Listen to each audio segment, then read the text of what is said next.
सत्य को नारायण के रूप में पूजना ही सत्यनारायण की पूजा है। इसका दूसरा अर्थ यह है कि संसार में एकमात्र नारायण ही सत्य है, बाकी सब मोह माया है। सत्य में ही सारा जगत समाया हुआ है। सत्य के सहारे ही शेष भगवान पृथ्वी को धारण करते हैं। श्री सत्यनारायण व्रत का वर्णन देवर्षि नारद जी के पूछने पर स्वयं भगवान विष्णु ने अपने मुख से उन्हें सुनाया है। आज हम आपको श्री सत्यनारायण भगवान की व्रत कथा सुनाएंगे। आइए शुरू करते हैं। पहला अध्याय। बोलिए श्री सत्यनारायण भगवान की जय। एक समय की बात है, नेमिषि नारायण तीर्थ में शौनकादि 88,000 ऋषियों ने श्री सूत जी से पूछा, हे प्रभु, इस कलयुग में वेद विद्या रहित मनुष्य को प्रभु भक्ति किस प्रकार मिल सकती है तथा उनका उद्धार कैसे होगा। हे मुनिश्रेष्ठ, कोई ऐसा तप बताइए जिससे थोड़े ही समय में पुण्य फल मिले और मनवांछित फल भी प्राप्त हो जाए। इस प्रकार की कथा सुनने की हम इच्छा रखते हैं। सर्वशास्त्रों के ज्ञाता श्री सूत जी बोले, हे वैष्णव में पूज्य, आप सभी ने प्राणियों के हित की बहुत अच्छी बात पूछी है, इसलिए मैं एक ऐसे श्रेष्ठ व्रत को आप लोगों को बताऊंगा जिसे नारद जी ने लक्ष्मी नारायण से पूछा था और लक्ष्मीपति ने मुनिश्रेष्ठ नारद जी से कहा था। अब आप सब इसे ध्यान से सुनिए। एक समय की बात है, योगीराज नारद जी दूसरों के हितों की इच्छा लिए अनेकों लोकों में घूमते हुए मृत्युलोक में आ पहुँचे। यहाँ पर उन्होंने अनेक योनियों में जन्मे प्राय सभी प्रकार के मनुष्यों को अपने कर्मों द्वारा अनेकों दुखों से पीड़ित देखा। उनका दुख देखकर नारद जी सोचने लगे कि कैसा यत्न किया जाए जिसके करने से निश्चित रूप से मनुष्य के दुखों का अंत हो जाए। ऐसा विचार करने पर वह विष्णुलोक को गए। वहाँ पर वह देवों के ईश भगवान नारायण की स्तुति करने लगे, जिनके हाथों में शंख, चक्र, गदा और पद्म थे, गले में वरमाला पहने हुए थे। स्तुति करते हुए नारद जी बोले, हे भगवान, आप अत्यंत शक्ति से संपन्न हैं। मन तथा वाणी भी आपको नहीं पा सकती। आपका आदि, मध्य तथा अंत नहीं है।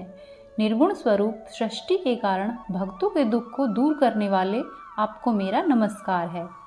नारद जी की स्तुति सुनकर विष्णु भगवान बोले, हे मुनिश्रेष्ठ, आपके मन में क्या बात है? आप किस काम के लिए पधारे हैं, उसे निसंकोच कहो। इस पर नारद मुनि बोले कि मृत्युलोक में अनेक योनियों में जन्मे मनुष्य अपने कर्मों के द्वारा अनेक दुखों से दुखी हो रहे हैं। हे नाथ, आप मुझ पर दया रखते हैं तो बताइए कि वो मनुष्य थोड़े ही प्रयास से अपने दुखों से कैसे छुटकारा पा सकते हैं। तब श्रीहरि बोले, हे नारद, मनुष्यों की भलाई के लिए तुमने बहुत अच्छी बात पूछी है, जिसके करने से मनुष्य मोह से छूट जाता है। वह बात मैं कहता हूँ, उसे सुनो। स्वर्गलोक व मृत्युलोक दोनों में एक दुर्लभ उत्तम व्रत है जो पुण्य देने वाला है। आज प्रेमवश होकर मैं उसे तुमसे कहता हूँ। श्री सत्यनारायण भगवान का यह व्रत अच्छी तरह विधि पूर्वक करके मनुष्य तुरंत ही यहाँ से सुख भोग कर मरने पर मोक्ष को प्राप्त होता है। श्रीहरि के वचन सुनकर नारद जी बोले कि उस व्रत का क्या फल है और उसका क्या विधान है। यह व्रत किसने किया था? इस व्रत को किस दिन करना चाहिए? हे प्रभु, सब कुछ विस्तार से बताइए, मेरी सुनने की इच्छा है। नारद जी की बात सुनकर श्रीहरि बोले, दुख व शोक को दूर करने वाला यह व्रत सभी स्थानों पर विजय दिलाने वाला है। मानव को भक्ति व श्रद्धा के साथ शाम को श्री सत्यनारायण की पूजा धर्मपरायण होकर ब्राह्मणों व बंधु बांधवों सहित करनी चाहिए। भक्ति भाव से नैवेद्य, केले के फल, घी, दूध और गेहूं का आटा सवाया ले। गेहूं के स्थान पर साठी का आटा, शक्कर तथा गुड़ लेकर वे सभी भक्षण योग्य पदार्थों को मिलाकर भगवान का भोग लगाए। ब्राह्मण सहित बंधु बांधवों को भी भोजन कराए। उसके बाद स्वयं भी भोजन करे। भजन कीर्तन के साथ भगवान की भक्ति में लीन हो जाए। इस तरह से सत्यनारायण भगवान का यह व्रत करने पर मनुष्य की सारी इच्छाएं निश्चित रूप से पूरी होती है। इस कलिकाल अर्थात कलयुग में मृत्युलोक में मोक्ष का यही एक सरल उपाय बताया गया है। द्वितीय अध्याय। बोले श्री सत्यनारायण भगवान की जय। श्री सूत जी बोले, हे ऋषियों, जिसने पहले समय में इस व्रत को किया था उसका इतिहास कहता हूँ, ध्यान से सुनो। सुंदर काशीपुर नगरी में एक अत्यंत निर्धन ब्राह्मण रहता था। भूख प्यास से परेशान वह धरती पर घूमता रहता था। ब्राह्मणों से प्रेम करने वाले भगवान ने एक दिन ब्राह्मण का वेश धारण कर उसके पास जाकर पूछा, हे विप्र, नित्य दुखी होकर तुम पृथ्वी पर क्यों घूमते हो? दीन ब्राह्मण बोला, मैं निर्धन ब्राह्मण हूँ, भिक्षा के लिए धरती पर घूमता हूँ। हे भगवान, यदि आप कोई इसका उपाय जानते हो तो कृपा करके मुझे बताइए। तब वृद्ध ब्राह्मण कहता है कि सत्यनारायण भगवान मनवांछित फल देने वाले हैं, इसलिए तुम उनका पूजन करो। इसे करने से मनुष्य सभी दुखों से मुक्त हो जाता है। वृद्ध ब्राह्मण बनकर आए सत्यनारायण भगवान उस निर्धन ब्राह्मण को व्रत का सारा विधान बताकर अंतर्ध्यान हो गए। ब्राह्मण मन ही मन सोचने लगा कि जिस व्रत को वृद्ध ब्राह्मण ने मुझे करने के लिए कहा है, मैं उसे जरूर करूँगा। यह निश्चय करने के बाद उसे रात में नींद भी नहीं आई। वह सवेरे उठकर सत्यनारायण भगवान के व्रत का निश्चय कर भिक्षा के लिए चला गया। उस दिन निर्धन ब्राह्मण को भिक्षा में बहुत अधिक धन मिला, जिससे उसने बंधु बांधवों के साथ मिलकर श्री सत्यनारायण भगवान का व्रत संपन्न किया। भगवान सत्यनारायण का व्रत संपन्न करने के बाद वह निर्धन ब्राह्मण सभी दुखों से छूट गया और अनेक प्रकार की संपत्तियों से युक्त हो गया। उसी समय से यह ब्राह्मण हर माह इस व्रत को करने लगा। इस तरह से सत्यनारायण भगवान के व्रत को जो भी मनुष्य करेगा वह सभी प्रकार के पापों से छूटकर मोक्ष को प्राप्त होगा। जो मनुष्य इस व्रत को करेगा वह भी सभी दुखों से मुक्त हो जाएगा। सूत जी बोले कि इस तरह से नारद जी ने नारायण का कहा हुआ श्री सत्यनारायण व्रत को मैंने तुमसे कहा। हे विप्रो, मैं अब और क्या कहूँ। ऋषि बोले, हे मुनीश्वर, संसार में उस विप्र से सुनकर और किस किस ने इस व्रत को किया है, हम सब इस बात को सुनना चाहते हैं। इसके लिए हमारे मन में श्रद्धा भाव है। तब सूत जी बोले, हे मुनियों, जिसने इस व्रत को किया है वह सब सुनो। एक समय वह विप्र धन और ऐश्वर्य के अनुसार अपने बंधु बांधवों के सहित व्रत करने के लिए तैयार हुआ। उस समय एक लकड़ी बेचने वाला बूढ़ा आदमी आया और लकड़ियों को बाहर रखकर अंदर ब्राह्मण के घर में गया। प्यास से दुखी वह लकड़हारा उनको व्रत करते देखकर विप्र को नमस्कार कर पूछने लगा कि आप ये क्या कर रहे हैं तथा इसे करने से क्या फल मिलता है, कृपया करके मुझे भी बताइए। तब ब्राह्मण ने कहा कि सब मनोकामनाओं को पूरा करने वाला यह श्री सत्यनारायण भगवान का व्रत है। इसकी कृपा से ही मेरे घर में धन धान्य की वृद्धि हुई है। विप्र से सत्यनारायण व्रत के बारे में जानकर लकड़हारा बहुत प्रसन्न हुआ। चरणामृत लेकर एवं प्रसाद खाने के बाद वह अपने घर को चला गया। लकड़हारे ने अपने मन में संकल्प किया कि आज लकड़ी बेचने से जो भी धन मिलेगा उसे वह श्री सत्यनारायण भगवान का उत्तम व्रत करेगा। मन में इस विचार को ले बूढ़ा आदमी सिर पर लकड़ियां रखकर उसे नगर में बेचने के लिए गया, जहाँ पर धनी लोग रहते थे। उस नगर में उसे अपनी लकड़ियों का दाम पहले से 4 गुना अधिक मिला। बूढ़ा लकड़हारा प्रसन्नता के साथ दाम लेकर केले, शक्कर, घी, दूध, दही और गेहूं का आटा ले और सत्यनारायण भगवान के व्रत की अन्य सामग्रियां लेकर अपने घर गया। वहां उसने अपने बंधु बांधवों को बुलाकर विधि विधान से सत्यनारायण भगवान का पूजन और व्रत किया। इस व्रत के प्रभाव से वह बूढ़ा लकड़हारा धन पुत्र आदि से युक्त होकर संसार के समस्त सुख भोग कर अंतकाल में बैकुंठ धाम को चला गया। तीसरा अध्याय। बोले श्री सत्यनारायण भगवान की जय। सूत जी बोले, हे मुनियों, अब मैं आगे की कथा कहता हूँ। पहले समय में उल्कामुक नाम का एक बुद्धिमान राजा था। वह सत्यवक्ता और जितेंद्रिय था। प्रतिदिन देव स्थानों पर जाता और निर्धनों को धन देकर उनके कष्ट दूर करता। उसकी पत्नी कमल के समान मुख वाली तथा सती साध्वी। भद्रशिला नदी के तट पर उन दोनों ने श्री सत्यनारायण भगवान का व्रत किया। उसी समय साधु नाम का एक वेश्या आया। उसके पास व्यापार करने के लिए बहुत सा धन भी था। राजा को व्रत करते देखकर वह विनय के साथ पूछने लगा, हे राजन, भक्तिभाव से पूर्ण होकर आप यह क्या कर रहे हैं? मैं सुनने की इच्छा रखता हूँ, आप मुझे बताइए। राजा बोला, हे साधु, अपने बंधु बांधवों के साथ पुत्रादि की प्राप्ति के लिए एक महाशक्तिमान श्री सत्यनारायण भगवान का व्रत व पूजन कर रहा हूँ। राजा के वचन सुनकर साधु आदर से बोला, हे राजन, मुझे इस व्रत का सारा विधान कहिए। आपके कहे अनुसार मैं भी इस व्रत को करूँगा। मेरी भी संतान नहीं है और इस व्रत को करने से निश्चित रूप से मुझे संतान की प्राप्ति होगी। राजा से व्रत का सारा विधान सुनकर व्यापार से निवृत्त होकर वह अपने घर को गया। साधु वैश्य ने अपनी पत्नी को संतान देने वाले इस व्रत का वर्णन कह सुनाया और कहा कि जब मेरी संतान होगी तब मैं इस व्रत को करूँगा। साधु ने इस तरह के वचन अपनी पत्नी लीलावती से कहे। एक दिन लीलावती पति के साथ आनंदित हो सांसारिक धर्म में प्रवृत्त होकर सत्यनारायण भगवान की कृपा से गर्भवती हो गई। 10वें महीने में उसके गर्भ से एक सुंदर कन्या ने जन्म लिया। दिनों दिन वह ऐसे बढ़ने लगी जैसे कि शुक्ल पक्ष का चंद्रमा बढ़ता है। माता पिता ने अपनी कन्या का नाम कलावती रखा। एक दिन लीलावती ने मीठे शब्दों में अपने पति को याद दिलाया, आपने सत्यनारायण भगवान के जिस व्रत को करने का संकल्प किया था उसे करने का समय आ गया है, आप इस व्रत को करिए। साधु बोला, हे प्रिय, इस व्रत को मैं उसके विवाह पर करूँगा। इस प्रकार अपनी पत्नी को आश्वासन देकर वह नगर को चला। कलावती पिता के घर में रहकर बड़ी होने लगी। काफ़ी समय बाद जब साधु व्यापार से वापस अपने घर आया तब उसने एक बार नगर में अपनी कन्या को सखियों के साथ देखा तो तुरंत ही दूत को बुलाया और कहा कि मेरी कन्या के लिए सुयोग्य वर देख कर आओ। साधु की बात सुनकर दूत कंचन नगर में पहुंचा और वहां देखभाल कर लड़की के सुयोग्य वाणिक पुत्र ले आया। सुयोग्य लड़के को देखकर साधु ने बंधु बांधवों को बुलाकर अपनी पुत्री का विवाह भी कर दिया। लेकिन दुर्भाग्य से साधु विवाह के समय भी श्री सत्यनारायण भगवान का व्रत करना भूल गया। इस पर श्री सत्यनारायण भगवान क्रोधित हो गए और उन्हें श्राप दिया कि साधु, तुम्हें दारुण दुख प्राप्त होगा। अपने कार्य में कुशल साधु बनिया जमाई को लेकर समुद्र के पास स्थित नगर में गए। वहां जाकर दामाद ससुर दोनों मिलकर चंद्रकेतु राजा के नगर में व्यापार करने लगे। एक दिन भगवान सत्यनारायण की माया से एक चोर राजा का धन चुराकर भाग रहा था।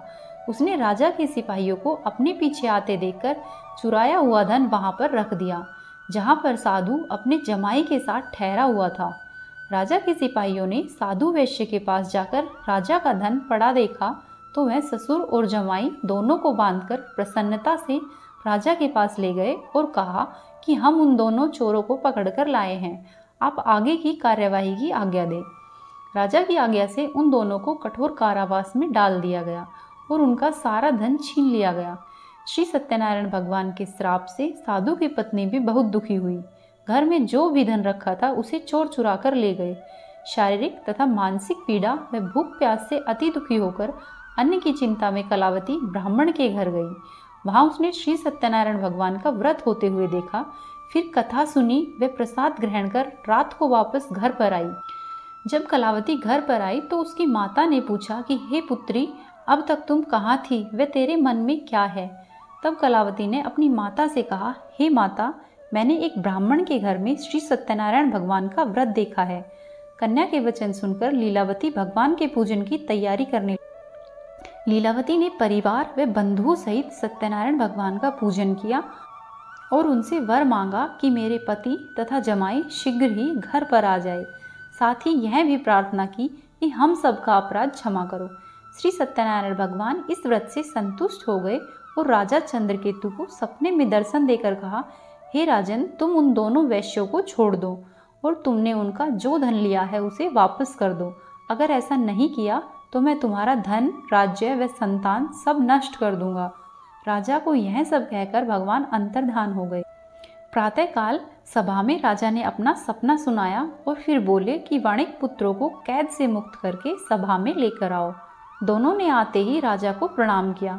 राजा मीठी वाणी में बोले, हे महानुभावों, भाग्यवश ऐसा कठिन दुख तुम्हें प्राप्त हुआ है, लेकिन अब तुम्हें कोई भय नहीं है। ऐसा कह राजा ने उन दोनों को नए वस्त्र आभूषण पहनाए और जितना उनका धन लिया था उससे दुगना धन देकर विदा किया। दोनों वैश्य अपने घर को चल दिए। चतुर्थ अध्याय। बोली श्री सत्यनारायण भगवान की जय। श्री सूत जी बोले, वैश्य ने मंगलाचार कर अपनी यात्रा आरंभ की और अपने नगर की ओर चल दिए। उनके थोड़ी दूर जाने पर एक दंडी वेशधारी श्री सत्यनारायण भगवान ने उनसे पूछा, हे साधु, तेरी नाव में क्या है? अभिमानवश वाणिक हंसता हुआ बोला, हे दंडी, आप क्यों पूछते हो? क्या धन लेने की इच्छा है? मेरी नाव में तो बेल व पत्ते भरे हुए हैं। वैश्य के कठोर वचन सुनकर भगवान बोले, तुम्हारा वचन सत्य हो।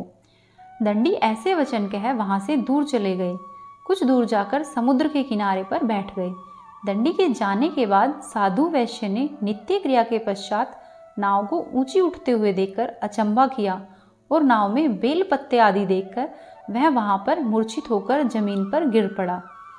मूर्छा खुलने पर वह अत्यंत शोक में डूब गया। तब उसके दामाद बोला कि आप शोक न मनाए, यह दंडी का श्राप है। इसलिए हमें उनकी शरण में चलना चाहिए, तभी हमारी मनोकामना पूर्ण होगी। दामाद की बात सुनकर वह दंडी के पास पहुंचा और अत्यंत भक्तिभाव से नमस्कार कर बोला, मैंने आपसे जो असत्य वचन कहे थे उनके लिए मुझे क्षमा कर दे। ऐसा कहकर महान शोकातुर हो रोने लगा। तब दंडी भगवान बोले, हे वाणिक पुत्र, मेरी आज्ञा से तुम्हें बार बार दुख प्राप्त हुआ है, तू मेरी पूजा से विमुख हुआ। साधु बोले, हे भगवान, आपकी माया से ब्रह्मा आदि देवता भी आपके रूप को नहीं जानते हैं, तब मैं अज्ञानी कैसे जान सकता हूँ। आप प्रसन्न होइए, अब मैं सामर्थ्य के अनुसार आपकी पूजा करूँगा। मेरी रक्षा करो और पहले के समान नौका में धन भर दो। साधु वैश्य के भक्तिपूर्वक वचन सुनकर भगवान प्रसन्न हो गए और उनकी इच्छा के अनुसार वरदान देकर अंतर्धान हो गए। ससुर जमाई जब नाव पर आए तो नाव धन से भरी हुई थी। फिर वह अपने अन्य साथियों के साथ सत्यनारायण भगवान का पूजन कर अपने नगर को चल दिए। जब अपने नगर के नज़दीक पहुँचे तो उन्होंने दूत को घर पर खबर करने के लिए भेज दिया। दूत साधु की पत्नी को प्रणाम कर कहता है, मालिक अपने दामाद सहित नगर के निकट आ गए हैं। दूत की बात सुनकर साधु की पत्नी लीलावती ने बड़े हर्ष के साथ श्री सत्यनारायण भगवान का पूजन कर अपनी पुत्री कलावती से कहा कि मैं अपने पति के दर्शन को जाती हूँ, तू कार्य पूर्ण कर शीघ्र आ जा। माता के ऐसे वचन सुनकर कलावती जल्दी में प्रसाद छोड़कर अपने पति के पास चली गई। प्रसाद की अवज्ञा के कारण श्री सत्यनारायण भगवान रुष्ट हो गए और नाव सहित उसके पति को पानी में डुबो दिया। कलावती अपने पति को वहां ना पाकर रोती हुई जमीन पर गिर गई। नौका को डूबा हुआ देख वह कन्या को रोता हुआ देखकर साधु दुखी होकर बोला, हे प्रभु, मुझसे तथा मेरे परिवार से जो भी भूल हुई है उसे क्षमा करो। साधु के दीन वचन सुनकर श्री सत्यनारायण भगवान प्रसन्न हो गए और आकाशवाणी हुई, हे साधु, तेरी कन्या मेरे प्रसाद को छोड़कर आई है, इसीलिए उसका पति अदृश्य हो गया है। यदि वह घर जाकर प्रसाद खाकर लौटती है तो इसे इसका पति अवश्य ही मिलेगा। ऐसी आकाशवाणी सुनकर कलावती ने घर पहुंचकर प्रसाद खाया और फिर आकर अपने पति के दर्शन किए। उसके बाद साधु अपने बंधु बांधवों सहित श्री सत्यनारायण भगवान का विधि विधान से पूजन करता है। इस लोक का सुख भोगकर वह अंत में स्वर्गलोक को जाता है। 5वां अध्याय। बोले श्री सत्यनारायण भगवान की जय। सूत जी बोले, हे ऋषियों, मैं और भी एक कथा सुनाता हूँ, उसे भी ध्यानपूर्वक सुनो। प्रजापालन में लीन तुंगध्वज नाम का एक राजा था। उसने भी भगवान का प्रसाद त्याग कर बहुत ही दुख पाया। एक बार वन में जाकर वन्य पशुओं को मारकर वह बड़ के पेड़ के नीचे आया। वहाँ उसने ग्वालों को भक्ति भाव से अपने बंधुओं सहित सत्यनारायण भगवान का पूजन करते हुए देखा। अभिमानवश राजा ने उन्हें देखा एवं फिर भी पूजा के स्थान पर नहीं गया और न ही उसने भगवान को नमस्कार किया। ग्वालों ने राजा को प्रसाद दिया, लेकिन उसने वह प्रसाद नहीं खाया और प्रसाद को छोड़कर वहां से अपने नगर को चला गया। जब वह अपने नगर में पहुंचा तो वहां पर उसने सब कुछ तहस नहस हुआ पाया, तो वह शीघ्र ही समझ गया कि यह सब भगवान ने ही किया है। वह दोबारा ग्वालों के पास पहुंचा और विधि पूर्वक पूजा करके प्रसाद खाया तो श्री सत्यनारायण भगवान की कृपा से सब कुछ पहले जैसा ही हो गया। वह दीर्घ काल तक सुख भोगने के बाद मरणोपरांत उसे स्वर्ग की प्राप्ति हुई। जो मनुष्य परम दुर्लभ इस व्रत को करेगा तो भगवान सत्यनारायण की कृपा से उसे धन धान्य की प्राप्ति होगी। निर्धन धनी हो जाता है और भयमुक्त हो जीवन जीता है। संतानहीन मनुष्य को संतान सुख मिलता है और सारे मनोरथ पूर्ण होने पर मानव अंत काल में बैकुंठ धाम को जाता है। सूत जी बोले, जिन्होंने पहले इस व्रत को किया है अब उनके दूसरे जन्म की कथा कहता हूँ। वृद्ध शतानंद ब्राह्मण ने सुदामा का जन्म लेकर मोक्ष की प्राप्ति की। लक्कड़हारे ने अगले जन्म में निषाद बनकर मोक्ष प्राप्त किया। उल्कामुख नाम का राजा दशरथ होकर बैकुंठ हो गए। साधु नाम के वैश्य ने मोरध्वज बनकर अपने पुत्र को आरे से चीरकर मोक्ष पाया। महाराज तुंगध्वज ने शंभु होकर भगवान में भक्तियुक्त हो कर्म कर मोक्ष को पाया। बोलिए श्री सत्यनारायण भगवान की जय। यदि आपको श्री सत्यनारायण भगवान की कथा पसंद आई तो हमारे वीडियो को लाइक करें, चैनल को सब्सक्राइब करें और वीडियो को शेयर करें।